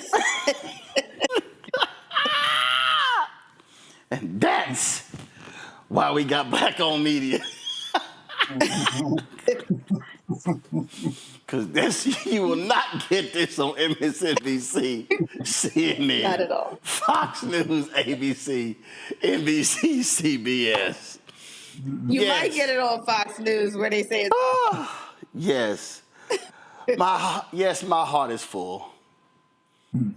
Yes, I'm good. I'm sorry, Teresa, but my heart don't hurt. Ain't nothing like a good ass whooping. All right, we'll be right back. Roland Martin Unfiltered on the Black Star Network.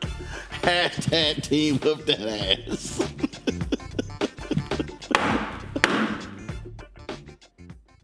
Next on the Black Table with me, Greg Carr. The United States is the most dangerous place for a woman to give birth among all industrialized nations on the planet. Think about that for a second. That's not all. Black women are 3 times more likely to die in this country during childbirth than white women. These healthcare systems are inherently racist. There are a lot of white supremacist ideas and mythologies around black women's bodies, even black people, that we experience painless, right? Activist, organizer, and fearless freedom fighter Monifa Akinwole Bandele from Moms Rising joins us and tells us this shocking phenomenon, like so much else, is rooted in unadulterated racism. And that's just one of her fights. Monifa Bandele on the next Black Table here on the Black Star Network. On the next Get Wealthy with me, Deborah Owens, America's Wealth Coach, Black Americans have 1/10 the wealth of their white counterparts. But how did we get here? It's a huge gap. Well, that's why we need to know the history and what we need to do to turn our income into wealth. Financial author and journalist Rodney Brooks joins us to tell us exactly what we need to do to achieve financial success. You can't talk about why we are, as Black people, where we are, unless you talk about how we got here. Bridging the Gap and Getting Wealthy, only on Black Star Network. Me, Sherry Shepard, with Sammy Roman. I'm Dr. Robin B., pharmacist and fitness coach, and you're watching Roland Martin Unfiltered.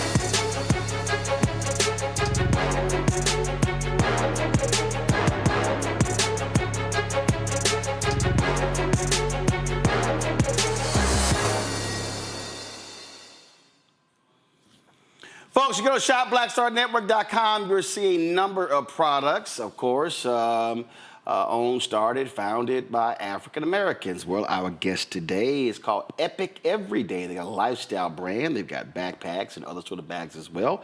So joining us right now is Kara Johnson-Graves, CEO and co-founder. Janae Johnson-Carr, CEO, CFO and co-founder. Glad to have both of y'all here. So first and foremost, type of products that you have. What you got? Well, first of all, I definitely have to say thank you for having us. And this is a great way to kick off Black Business Month.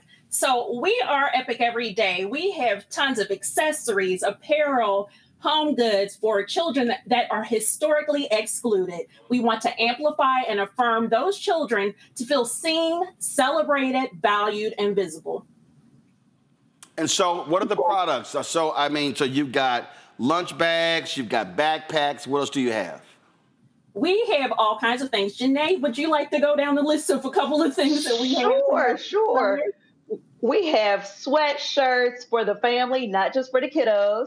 We have salon capes, like you said, Roland. We have backpacks. We have lunch bags. We have small backpacks for the littles. We have chest bags. I'm sure I'm leaving off some products, but we have the plethora of everything. Why did y'all start this? What was the impetus? So what started as a way to build confidence in my nieces when Janae and her family were living in Scotland has turned into a global brand for us. So we really just started it for them to feel seen, like I said, valued and visible, and really to take to school, travel. They travel a lot. They're little mini jet setters. And that's how it initially started. But Janae can always tell the story as they travel. Janae, what do you want to say? Yes. So when my kids were little, of course, when your children are little, you want to get them something that makes them feel visible, right? You want to get them something that makes them say, oh, that looks like me. Or I can see myself in that product. And it was extremely hard for me to find anything for my girls. And so we decided to start this company. Now, neither one of us. Janae, didn't you say y'all were in Scotland? I was in Tennessee before Scotland, though. So let me be clear. I was in Tennessee when we first started discussing. I was about to say, and then with my job, it took me to Scotland. Scotland probably got 3 more black people than Ireland. And they were the representation. They were the family. That's left now. All right, go ahead. Yeah. So I wanted them, even when they were little, and took things to school. So the first time when we had like our prototype bag, and like I said, my sister and I have STEM background, so nothing dealing with business. We kind of just started bootstrap the company from the ground up, but we happened to go to Dubai, and my daughter had on the backpack, and we were stopped at a theme park, and somebody actually got out of their taxi and said, where did you get that product? Like, I would love to get that for my child. And I literally was like, we don't even have a Facebook page now. We don't have anything. We don't have an Instagram. But that made me see that something that we were doing, we were thinking of it in the right manner. And she was actually our first customer. She was living in Saudi Arabia, teaching English at the time. So it has grown from there. And I'm surprised by the amount of people that still stop us. I was stopped in the Atlanta airport by somebody asking about our products as well. And of course, I keep the cards on hand, Kara, so I can pass them out because she gets on me all the time. So that's kind of how we started it. And I still think there's a huge need, even with our business, right, to continue to do things like we're doing. Somebody in the And we took 2 years just to do research before we launched anything. Beta testing, compliance, the right fabrics, all of those things for our brand. Somebody in the chat asked, is it only for kids? Do you have anything for adults?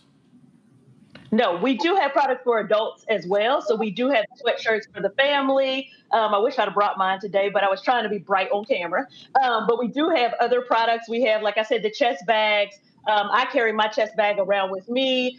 Like I said, we have the sweatshirts. We also have what we call our signature or Epic Everyday brand. So it doesn't have the kids on it. It just has our logo on it as well. So no, there are things for everybody, the littles to, I know some grandparents that take the items. And even my sister-in-law, who's a nurse, takes a backpack and a lunch bag to work with her every day. All right, question from the panel. Teresa, batter up. You know what? I am so in love with this product. Where did you guys originate from? Is it local or did you start in California or something? Yes. So we're from Cincinnati, Ohio, if you could believe that. And now my sister lives in Maryland and I'm in Indiana. So as long as we've had this product going and this company going, we've never lived in the same place. Like she said, when we really got it kicked off, I was in Scotland, she was in Maryland. So we've always lived totally far apart, which might be good. Those of you who have worked with your siblings, that might be a benefit, not sure. But we've never lived in the same area. But we are from Cincinnati, Ohio. Mustafa. Love it. My audio actually shut down. Say it again. Mustafa? Yeah, so could you talk a little bit about how you make the decision on which products you're going to use? Do you survey folks who have bought from you? Do you engage with young people to see what they're interested in? How do you approach that? So I guess I'll talk. My sister is Silas, which she usually is not, you all. My daughter is one, we call her a mini co-founder. So she looks at the different products. She says whether she thinks kids will like it. She also brings her ideas to the table of things that she would like us to do differently. And then we do survey kids as well to see what they're interested in, because we're older, right? So we try to stay on top of things as best as we can. So you see there a tote purse. So we know a few teachers who have purchased the tote purses. We've also talked to doctors and said, what would you guys like to see? So we started scrubs as well for those doctors' offices that have predominantly African-American kids that come through. And so, oh, that's my baby right there, the oldest. And so that's kind of, we use our mini co-founders and then also survey other kids to see what they want. Because you know these kids nowadays, they change like the wind, right? So we want to stay on top of what they would like to see. And my audio changed. So Janae, if you could just repeat the question for me, I'd be happy to answer. Well, the question was, how do you decide on what product to launch next?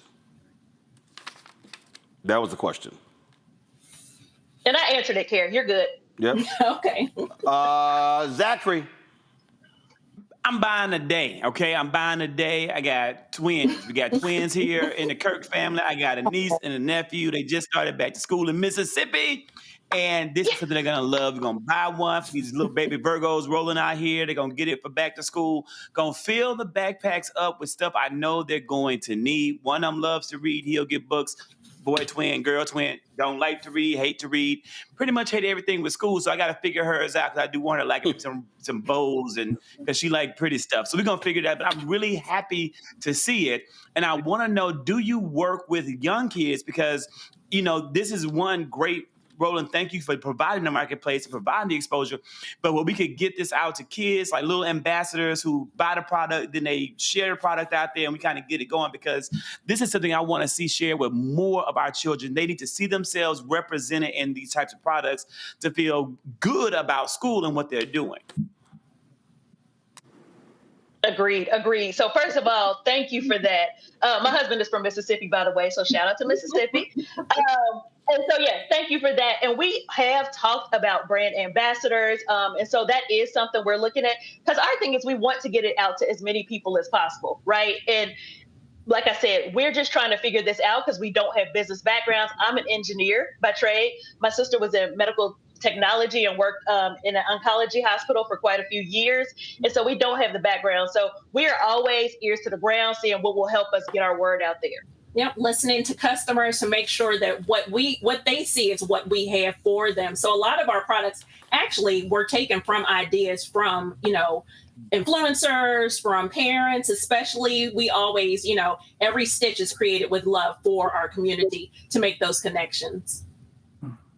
All right. You made me think of something. Yep, go ahead.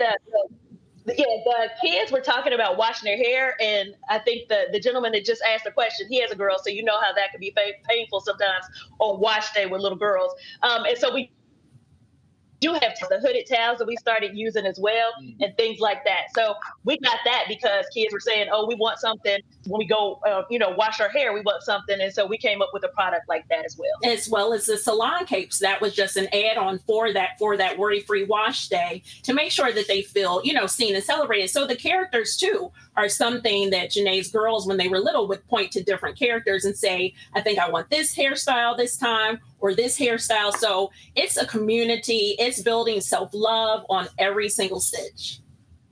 All right, then. Again, folks, go to shopblackstarnetwork.com. If you go to the website, you're going to see this here. And then you just simply scroll down, and you see Epic Every Day. You click right there. And then there are 4 of their products here. We're going to be adding more products. And so, but you see them right there. And so we certainly appreciate y'all being on today's show. Thanks a bunch and good luck. Thanks. Appreciate having us on. Oh, thank you so much for this time. Thank you very much. Let me thank Teresa, Zachary, Mustafa being on today's panel. I certainly appreciate it, folks. Thank you so very much. Folks, I'm going to be broadcasting tomorrow from Cleveland. Here there for the National Association of Black Journalists Convention. Looking forward to seeing a black journalist there. And so we're going to be there Thursday. Of course, Omi Congo is going to be sitting in for me because I have to give a keynote speech to the Chicago African Americans in Philanthropy. So I'm going to leave NABJ, go give that speech, then fly back to Cleveland. And so look forward to that. And so, folks, we appreciate that. Hey, if y'all want to support the work that we do, don't forget, join our Bring the Funk fan club. Our goal is very simple, to get 20,000 of our fans contributing on average $50 each a year. That's $4.19 a month, 13 cents a day, goes to support this show and all the shows on the Black Star Network, plus the shows we're looking to launch as well. And so we want you to do that. And so if you want to participate, if you can't give $50, we understand. Give less. We appreciate every dollar. You can give more. That's awesome as well. Use the Stripe QR code. You see it right here, the QR code right here on the screen. Click the Cash App button to contribute. Also, you can use that QR code for credit cards as well. Checks and money order. Make it payable to Roland Martin Unfiltered. P.O. Box 57196, Washington, D.C. 2003-7-0196. PayPal is R Martin Unfiltered. Venmo RM Unfiltered. Zelle Roland at RolandSMartin.com. Roland at RolandMartinUnfiltered.com. Download the Black Star Network app. Apple phone, Android phone, Apple TV, Android TV, Roku, Amazon Fire TV, Xbox One, Samsung Smart TV. Be sure to, of course, get my book, White Fear, How the Browning of America is Making White Folks Lose Their Minds. Available bookstores nationwide. Get the audio version I read on Audible. Also, of course, if you want to get our gear, that's right, Roland Martin Unfiltered gear. All you got to do is go to shopblackstarnetwork.com. You see our different shirts right there. You go to the website. I'll show you right here. Come to my iPad, folks. So one second. Don't come to me yet. Here we go. So if you want to come to, so come right here. So if you go to our website, and then if you just simply click Shop the Unfiltered Collection, that's the button right here. Shop the full collection. Takes you to it. You see the mugs and t-shirts and hoodies, all that good stuff, hats as well, all the different products there. And they have to add this shirt right here, the hashtag Team Whip That Ass shirt. I thought was going to be on there, so we're going to be adding that so y'all can get this as well. And so our FAFO Project 2025 shirts, you can get those in black or white. Same thing with Don't Blame Me, I Voted for a Black Woman. It's all there. And of course, if you want to check out our podcast, we do it with iHeartRadio. We distribute it on all podcasting platforms you see right there. Apple, Spotify, Amazon Music. We are everywhere. But of course, YouTube as well. You can check it out there. Plus, again, our app. Don't forget, you want to download the app Fanbase.